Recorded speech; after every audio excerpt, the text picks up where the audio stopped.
वंदे वंदे। देवीपाटन मंदिर के श्री महंत श्री मिथिलेश नाथ जी, उत्तर प्रदेश सरकार में मंत्रिमंडल के मेरे वरिष्ठ सहयोगी, प्रदेश के जल शक्ति मंत्री श्री स्वतंत्र देव सिंह जी, भारतीय जनता पार्टी के जिला के अध्यक्ष श्री प्रदीप सिंह जी, श्रावस्ती बलरामपुर लोकसभा क्षेत्र के प्रत्याशी श्री साकेत मिश्रा जी, लोकप्रिय विधायक श्री कैलाशनाथ शुक्ला जी, विधायक बलरामपुर श्री पलटू राम जी, मंच पर उपस्थित प्रदेश उपाध्यक्ष श्री ब्रज बहादुर जी,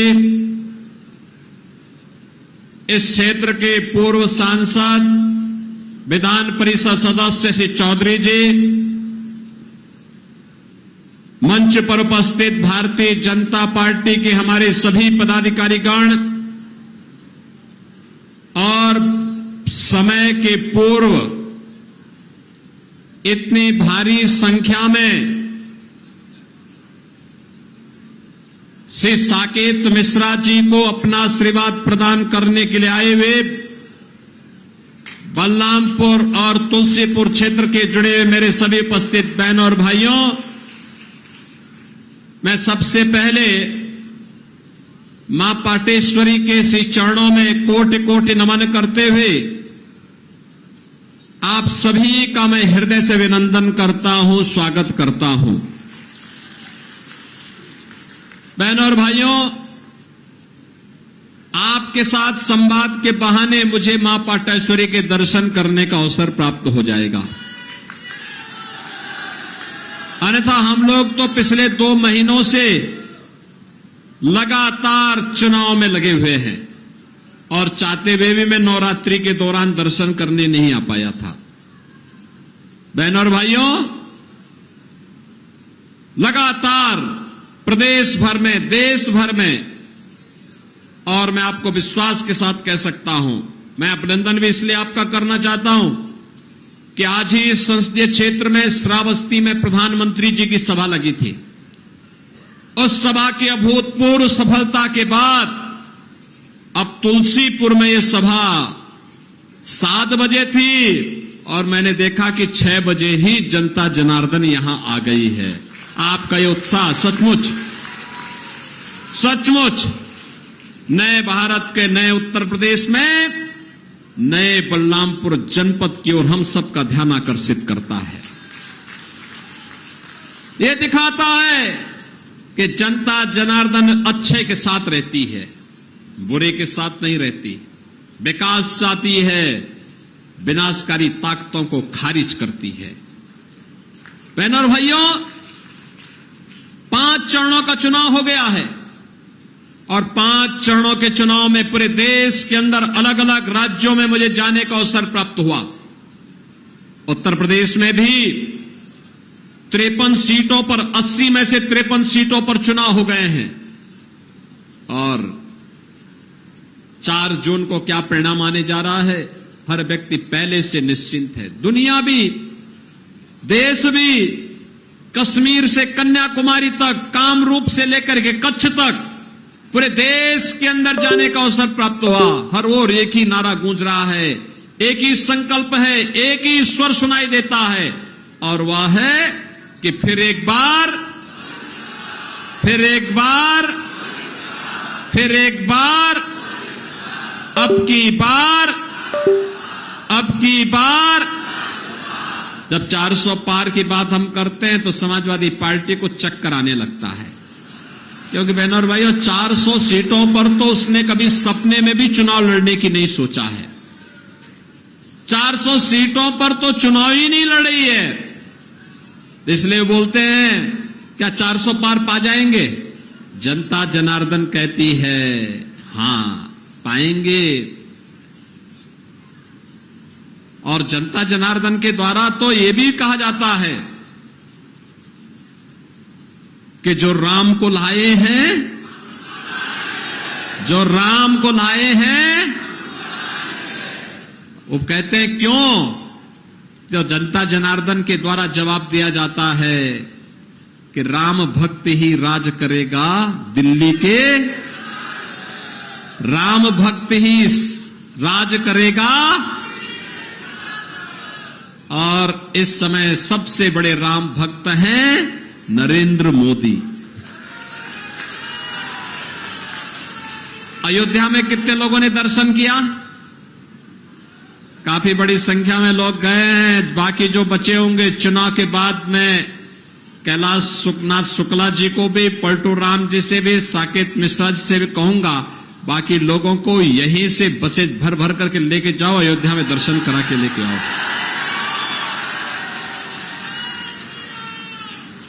बहनों और भाइयों, अब आप अयोध्या जाएंगे, आपको एक नई अयोध्या दिखेगी। त्रेता युग की साक्षात दर्शन कराने वाली अयोध्या। एक अयोध्या ऐसी दिखेगी आपको लगेगा साक्षात भगवान राम इस धराधाम पर अवतरित होकर के आपको आशीर्वाद दे रहे हैं। अयोध्या एक नई अयोध्या के रूप में। 500 वर्षों का इंतजार समाप्त हुआ, पर वो रामलला अयोध्या में विराजमान हुए। 500 वर्षों में हमारे रामलला ने, हमारे प्रभु रामलला ने अयोध्या में पहली बार 500 वर्ष में होली भी खेली और अपना जन्मदिन भी मनाया है। बहनों और भाइयों, अद्भुत क्षण था जब रामनवमी के दिन रामलला का अभिषेक साक्षात भगवान सूर्य कर रहे थे, सूर्य तिलक से कर रहे थे। आपने देखा होगा वह दृश्य भी। एक और राम भक्तों का और अयोध्या में क्या अद्भुत संगम है। रामलला विराजमान हुए अपनी जन्मभूमि पर और हमने इंटरनेशनल एयरपोर्ट बनाया है। 821 एकड़ में इंटरनेशनल एयरपोर्ट अयोध्या में बना और इंटरनेशनल एयरपोर्ट का नामकरण है महर्षि वाल्मीकि के नाम पर।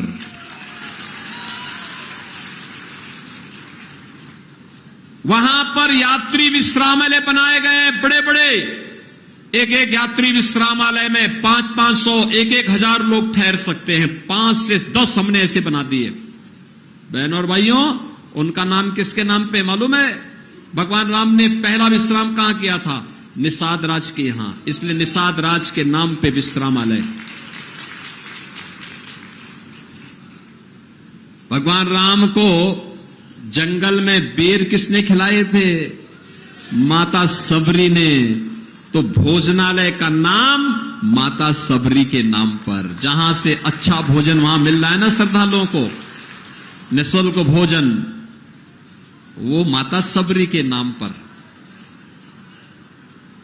भगवान राम के गुरु थे, पुरोहित थे, आचार्य थे, कुल पुरोहित थे महर्षि वशिष्ठ। महर्षि वशिष्ठ और माता अरुंधति। महर्षि वशिष्ठ के नाम पर बस्ती में हमने मेडिकल कॉलेज को स्थापित किया है और माता अरुंधति के नाम पर अयोध्या में यात्री विश्रामालय बनाए गए हैं। बहनों और भाइयों, ये है नए भारत का नया उत्तर प्रदेश।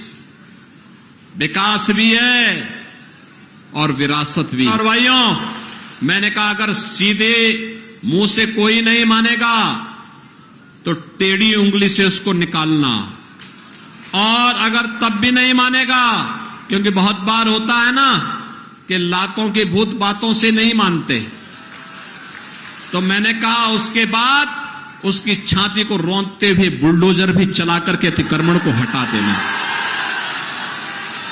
आज मैं कहता हूं, क्या कोई समाजवादी पार्टी का गुंडा और कोई अपराधी किसी खाली प्लॉट पर कब्जा कर पाएगा क्या? किसी बेटी और व्यापारी की सुरक्षा के लिए खतरा बन सकता है क्या? खतरा बनेगा तो 7 पीढ़ी याद करेगी क्या हाल करेंगे। बहनों और भाइयों, सुशासन की पहली शर्त है सुरक्षा, बिना भेदभाव की सुरक्षा। एक माफिया यहां भी मंडरा रहा था, देखा ना, ये पप्पू खां की हत्या कर दी गई थी यहां, और दिन दहाड़े हत्या करके और फिर क्या करते हैं, हत्या भी करेंगे, और हत्या करने के बाद फिर इसके बाद सहानुभूति व्यक्त करने के लिए भी चले जाते हैं। अब यूपी में ऐसे नहीं चलेगा। यूपी में जो भी इस प्रकार की शरारत करेगा, उल्टा लटका करके मिर्च का झोंका लगा करके 7 पीढ़ियां याद करवा देंगे। और इसीलिए मैं आज आया हूं आपसे कहने के लिए कि बहनों और भाइयों, याद करना, मोदी जी के नेतृत्व में सुशासन का जो स्वाद हमें मिल रहा है, फ्री में राशन, मुफ्त में उपचार, किसानों को किसान सम्मान निधि, और यही नहीं, घर घर घर शौचालय, हर गरीब को मकान। मोदी जी ने कुछ घोषणाएं और की हैं।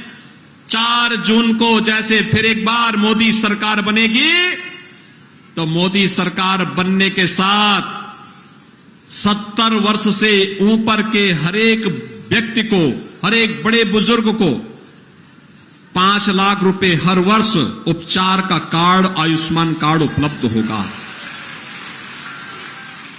हमने थारू जनजाति के लोगों के मकान 100% बनाने की पहले से ही गारंटी ली है। मोदी जी ने कहा जितने भी दलित होंगे, वंचित होंगे, पिछड़ी जाति के लोग होंगे, अन्य गरीब होंगे, जिनके पास अपना मकान नहीं है, सिर ढकने के लिए छत नहीं है, उसको भी हम मकान उपलब्ध करवा देंगे। 4 जून के बाद ये कार्य प्रारंभ हो जाएगा। बहनों और भाइयों, यहां विकास भी है, विरासत भी है, सम्मान भी है, सुरक्षा भी है, सुशासन भी है, क्योंकि राम भक्तों की सरकार है। और ये रामद्रोही, ये अभी सत्ता से कोसों दूर हैं, और ये क्या बोल रहे हैं, इनका घोषणा पत्र कहता है कि अगर हम सत्ता में आए तो पिछड़ी जाति का आरक्षण का अधिकार छीन करके मुसलमानों को दे देंगे। क्या आप इसको स्वीकार करेंगे? क्या अनुसूचित जाति के आरक्षण का अधिकार मुसलमानों को भी जनता पार्टी लाभ दे रही है, और दूसरी तरफ इनका मैनिफेस्टो क्या कहता है सत्ता में आएंगे, पिछड़ों का आरक्षण बांट करके मुसलमानों को दे देंगे। और कांग्रेस और समाजवादी पार्टी, यानी इनका गठबंधन की सरकार है कांग्रेस की कर्नाटक में, उसने वहां पिछड़ों के आरक्षण को मुसलमानों में बांट दिया। आंध्र प्रदेश में भी ऐसे किया इन्होंने, और अब पूरे देश में लागू करना चाहते हैं। क्या आप इसकी परमिशन देंगे? क्या इनको इस प्रकार का दुराचार और अनाचार करने का देंगे अधिकार? और दूसरी बात इन्होंने और भी खतरनाक कही है, कहते हैं कि हम गरीबी हटाएंगे। एक पत्रकार ने पूछा कैसे हटाएंगे, तो उन्होंने कहा गरीबी हटाएंगे, एक झटके में हटा देंगे। कहा झटके में कैसे? तो उसने कहा राहुल गांधी और सब एक ही है ना, 2 लड़कों की जोड़ी है, जब भी ये दोनों लड़कों की जोड़ी मिलती है, कोई ना कोई अनर्थ का काम करने के लिए लोग तत्पर होते हुए दिखाई देते हैं। और ऐसे ही इनके द्वारा फिर कहा गया, कहा कैसे हटाएंगे? कहा हर व्यक्ति की परिवार की संपत्ति का हम सर्वे करवाएंगे। तो कहा फिर का संपत्ति का सर्वे करवाने के बाद उसमें वरासत टैक्स लगा देंगे। कहा वरासत टैक्स क्या होता है? ये अमेरिका में लगता है, आपके बाप दादों की जो संपत्ति होगी, जमीन, मकान, पैसा, जेवर, उसमें से आधा कांग्रेस और सपा के गुंडे ले लेंगे। और फिर जैसे मकान ही आपका 2 कमरे का मकान है, एक कमरे में आपको बोल देंगे आप रहिए, एक कमरा अब किसी बांग्लादेशी या पाकिस्तान से आए हुए मुसलमान को दे देंगे। अब तो आपके घर के बगल में किसी भी धर्मी को बसा देंगे, क्या आप रह पाएंगे? क्या यानी ये पाप करने जा रहे हैं, वरासत टैक्स।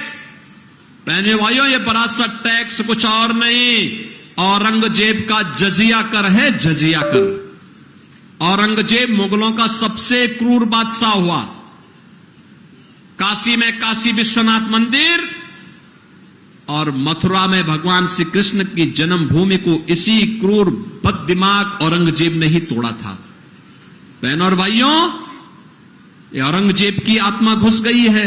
कोई मुसलमान भी अपने पुत्र का नाम औरंगजेब नहीं रखता, क्योंकि औरंगजेब ने पहले अपने भाई की हत्या की, फिर अपने बाप को जेल में बंद किया।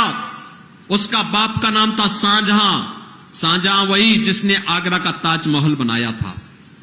और फिर आप देखिए, अगर शाहजहां के बारे में पढ़ना है, पटना की खुदा बख्त लाइब्रेरी है, उस लाइब्रेरी में लिखा है शाहजहां ने, उसने कहा औरंगजेब को कोसते हुए कि कमबख्त तुझ जैसा पुत्र किसी को पैदा ना हो, क्योंकि तू जीते जी तो मुझे पानी, एक बूंद पानी के लिए, एक बूंद पानी के लिए तरसाया है, और मैंने पानी के अभाव में वो व्यक्ति जो कभी बादशाह था तड़प तड़प करके मरा, जेल में अपने बाप को बंद कर दिया था।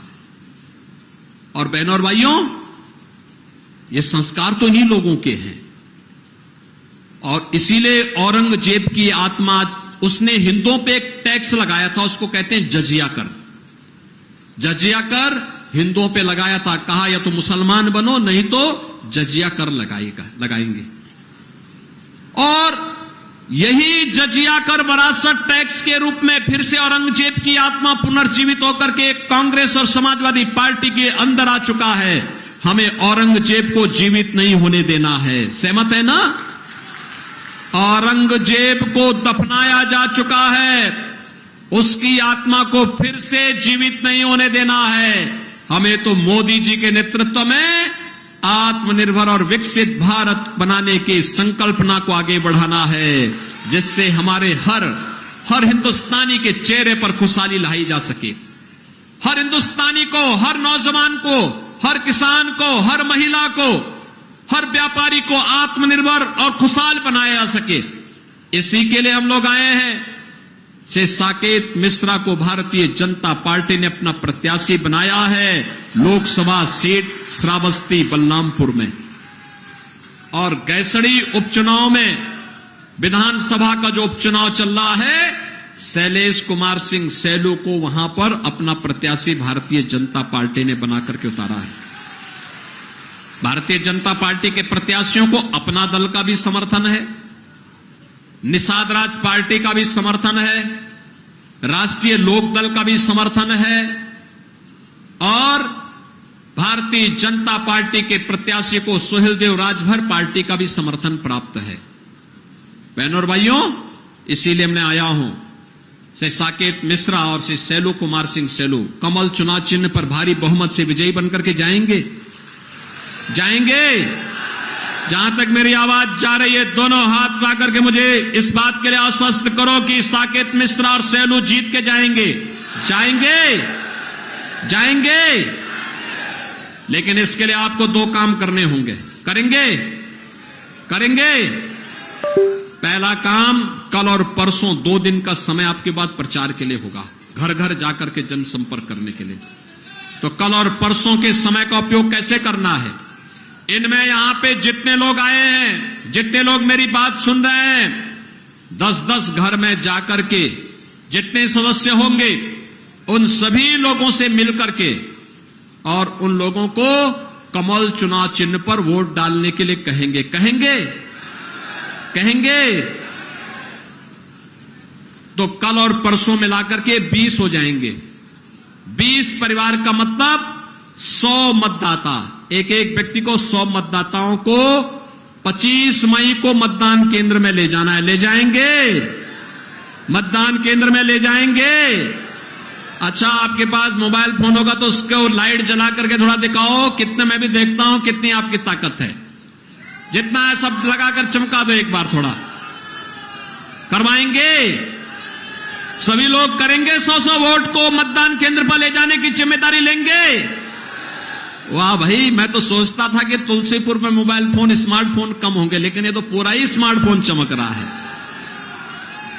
बहनों और भाइयों, ये चमकता हुआ आपका स्मार्टफोन बलरामपुर को भी चमकाएगा। विश्वविद्यालय बन गया है, मेडिकल कॉलेज बनने जा रहा है और अटल जी के हृदय, अटल जी की इस विरासत को आगे बढ़ाने का काम करेंगे। महाराज बलरामपुर ने राम जन्मभूमि के लिए जो बलिदान दिया है, उस परंपरा को हम आगे बढ़ाने का काम करेंगे। आप सभी सहमत है ना?